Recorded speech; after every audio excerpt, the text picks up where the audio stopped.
આ રીતે ફુલેવર બટાકા અને મટરનું શાક બનાવશો તો તમે આંગળા ચાટતા રહી જશો. ખૂબ જ સરસ ટેસ્ટી શાક બનીને તૈયાર થાય છે અને ઝટપટ બનીને તૈયાર થઈ જાય છે. તો ચાલો આપણે આ શાક બનાવવાનું જોઈ લઈએ. તો અહીં મેં 500 ગ્રામ જેટલું ફુલેવર લીધેલું છે. એને સરસ રીતે ધોઈ અને એને મીડિયમ ટુકડામાં મેં કટ કરીને લીધેલું છે. તો ફ્રેન્ડ્સ, ફુલેવરને સરસ સારી રીતે જોઈ લેવાનું, કારણ કે એમાં ઘણી વખત ઈયળો હોતી હોય છે. તો એને સારી રીતે જોઈ અને આ રીતે એને મીડિયમ કટ આપણે કરવાનું છે. તો જુઓ, હું તમને એક બતાવી દઉં છું. મેં આ રીતે મીડિયમ ફુલેવરના કટ કરેલા છે. સાથે સાથે મેં 2 મીડિયમ સાઇઝના બટેટાને પણ કટ કરીને લીધેલા છે. તો એને પણ મેં મીડિયમ સાઇઝમાં કટ કરીને લીધેલા છે. તો બટેટા બહુ મોટા પણ નહીં કાપવાના અને બહુ વધારે નાના પણ નહીં કાપવાના. સાથે સાથે એક મુઠ્ઠી જેટલા મટર મારી પાસે પડેલા એ મેં લીધેલા છે. મટરની ક્વોન્ટિટી તમે થોડી વધારે પણ લઈ શકો છો અને ફ્રોઝન મટરનો પણ તમે ઉપયોગ કરી શકો છો. અત્યારે શિયાળાના સમયે તાજા મટર ઘણા સારા મળતા હોય છે. તો એનો ઉપયોગ જરૂરથી કરજો. સાથે સાથે મેં 3 મીડિયમ સાઇઝના પાકા ટામેટાને આ રીતે રફલી ચોપ કરીને લીધેલા છે. તો ચાલો આપણે આગળ શાક બનાવવાની પ્રોસેસ શરૂ કરીએ.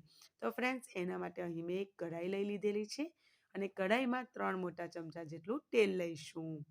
તેલ સારું એવું ગરમ થઈ જાય એટલે આપણે એમાં 1 નાની ચમચી જેટલી રાઈ એડ કરીશું. રાઈનો ટેસ્ટ આમાં બહુ સારો આવતો હોય છે. અને 1 નાની ચમચી જેટલું જીરું એડ કરીશું અને ચપટી હિંગ એડ કરીશું. હિંગ જરૂરથી એડ કરજો, એનાથી પાચનમાં ખૂબ સરળતા રહે છે. બધી વસ્તુને એક વખત સારું મિક્સ આપીને 8 થી 10 મીઠા લીમડાના પાન એડ કર્યા છે અને ત્યારબાદ આપણે એમાં આદું, લસણ અને મરચાંની પેસ્ટ એડ કરીશું. તો અહીં 1 ચમચી આદું લસણની પેસ્ટ અને 1 નાની ચમચી જેટલી મરચાંની પેસ્ટ મેં યુઝ કરી છે.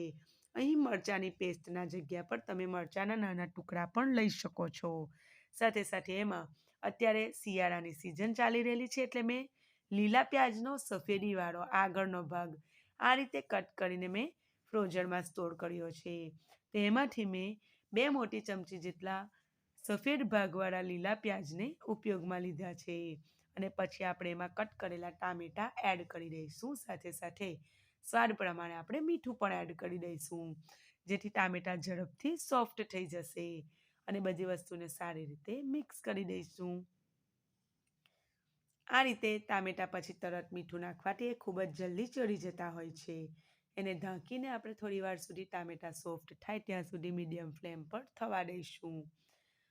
1-2 મિનિટ જેવું થઈ ગયું છે અને તમે જોઈ શકો છો ટામેટાં સરસ એવા સોફ્ટ પણ થઈ ગયા છે. તો ગેસની ફ્લેમ મેં થોડી સ્લો કરી દીધી છે અને સરસ હલાવતા જઈને ટામેટાને મેશ કરી લઈશું. તો સરસ ટામેટાં સોફ્ટ થઈ ગયા છે એટલે આ રીતે તમે ચમચો એના ઉપર મારશો એટલે સરસ એવું એ સોફ્ટ થઈ જશે. અને હવે આપણે એમાં મસાલો કરીશું, પાવડર મસાલો. તો એના માટે અહીં મેં એક વાટકીમાં થોડું પાણી લઈ લીધેલું છે અને એમાં આપણે ધાણા જીરું પાવડર એડ કરીશું. તો 2 ચમચી જેવું અથવા 1 મોટી ચમચી જેટલું તમે ધાણા જીરું પાવડર એડ કરી શકો છો. અને એમાં મેં કાશ્મીરી લાલ મરચું પાવડર 1 ચમચી અને હળદર પાવડર 1/4 ચમચી જેટલું લીધેલું છે. બધા જ મસાલાને પાણીમાં સરસ રીતે આપણે મિક્સ કરી લઈશું અને પછી એડ કરી દઈશું. તો આ રીતે પાણીમાં ગોળીને આપણે મસાલા લઈએ છીએ તો સરસ એવો એનો કલર પણ આવે છે અને બિલકુલ બળતા પણ નથી અને શાકમાં ખૂબ જ સરસ ટેસ્ટ આવતો હોય છે. તો તમે જરૂરથી આ રીતે ટ્રાય કરજો. તો આ રીતે સરસ બધા મસાલા એડ કરી અને સરસ મિક્સ આપી દઈશું અને થોડી વાર સુધી એને થવા દઈશું, 1-2 મિનિટ જેવું, જેથી સાઈડોથી તેલ છૂટું પડી જાય. હવે આ પોઈન્ટ પર આપણે લીલા પ્યાજનો જે લીલો પાછળનો ભાગ હોય છે ને એ એડ કરીશું. તો શરૂઆતમાં આપણે લીલા પ્યાજનો જે સફેદ ભાગ હોય છે એ એડ કર્યો અને ટામેટાં સરસ સોફ્ટ થઈ જાય ત્યાર પછી લીલા પ્યાજનો જે પાછળ લીલો ભાગ હોય છે એ સરસ કટ કરીને આપણે એડ કર્યો છે. તો એનો ટેસ્ટ ફ્લેવરમાં બહુ જ સારો લાગતો હોય છે અને શિયાળાની સિઝનમાં લીલા પ્યાજ ખૂબ જ ઇઝીલી મળી પણ જતા હોય છે. તો તમે જરૂરથી એને એડ કરજો. હવે અત્યારે આ પોઈન્ટ પર આપણે ફુલેવર, બટાકા અને જે મટર છે એને એડ કરી દઈશું અને સરસ રીતે બધી જ વસ્તુને મિક્સ કરી લઈશું. તો એકદમ ફાઇન સરસ મિક્સ આપવાનું છે આપણે અને પછી આપણે એને ઢાંકીને થોડીવાર થવા દેવાનું છે. તો પહેલાં ખૂબ જ સરસ રીતે આપણે મિક્સ કરી દેવાનું, જેથી એક ફુલેવર બટાકા અને દાણા ઉપર મસાલાનું કોટિંગ આવી જાય. પછી આ રીતે ઢાંકીને એના ઉપર આપણે થોડુંક પાણી નાખીશું.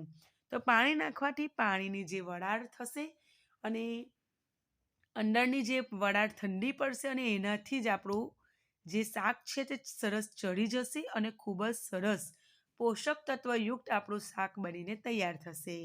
તો તમે ઈચ્છો તો તમારી પાસે આ રીતનું ઢાંકણ ના હોય તો કોઈ ઊંડી પ્લેટ પણ ઢાંકી શકો છો અને એના અંદર થોડું પાણી એડ કરી દેવાનું. તો જુઓ મેં 5 મિનિટ જેવું મીડિયમ ફ્લેમ પર થવા દીધું અને પછી ખોલીને તમને બતાવું છું. તો જુઓ બટાટું પણ સરસ એવું ચડી ગયું છે. હું તમને એક ફુલેવર પણ કટ કરીને બતાવું છું, એ પણ સરસ ચડી ગયું છે. અને સાથે સાથે મટર પણ હું તમને બતાવી દઉં છું, પણ એકદમ સરસ રીતે મટર પણ ચડી ગયા છે. તો જુઓ ફ્રેન્ડ્સ, એક પણ ટીપું પાણી નાખ્યા વગર આપણે સરસ એવું ગ્રેવીવાળું શાક તમે જોઈ રહેલા છો એવું બનીને તૈયાર થાય છે અને બહુ જ ટેસ્ટી લાગે છે ખાવામાં. તો તમે જરૂરથી આ રીતે ફુલેવર બટાકા અને મટરનું શાક બનાવજો. તમને મારી આ રીત કેવી લાગી મને કમેન્ટ સેક્શનમાં કહેજો. મારો આ વિડીયો તમે કયા શહેર અને કઈ સિટીથી, કયા દેશથી જોઈ રહેલા છો, તમારા નામ સાથે જરૂરથી જણાવજો. હજુ સુધી ચેનલને સબસ્ક્રાઈબ ના કરી હોય તો જરૂરથી સબસ્ક્રાઈબ કરી લેજો. આવા ઇઝી અને ટેસ્ટી શાક તમને આપણે આ ચેનલ પર મળી રહેશે. ફરી મળીશું એક નવી રેસીપી સાથે. ત્યાં સુધી આવજો.